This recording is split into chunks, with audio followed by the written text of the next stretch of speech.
Hello mga mami, another day, another story na naman sa ating full-time tambay here at home mga mima.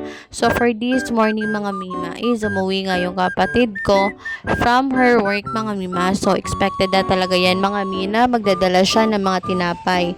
And ito na nga mga mima, nagdadala siya ng dalawang klaseng tinapay.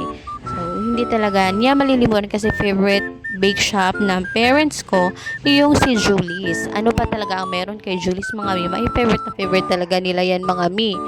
So, yun na nga mga mima, nilagay ko na lang sa lagayan yung mga tinapay mga mi. And after that mga mi, and after natin siya ilalagay sa may lagayan mga mima, kakainin na siya mamaya. So, ganyan lang siya mga mi. So, arrange lang, paminsan-minsan mga mima. And after that mga mi, so kita nyo naman yung Nesty Cleanse. Diba? Kita ko talaga yung isang box mga mima. Tapos yung si Vago tumbler ko mga mi. Meron na yung laman mga mima na 13 O's na Nesty Cleanse mga mi. Kasi nga, alam niyo naman mga mi, napapasubok na naman tayo sa kain ngayon. So, nagdala nga ng chicken yung kapatid ko. Kaya kain na lang ng kain mga mi. Ewan ko ba, next month na lang ako maglo-low carbs. Char, low carbs nga ba mga mima? Nako, alam niyo na talaga mga mi.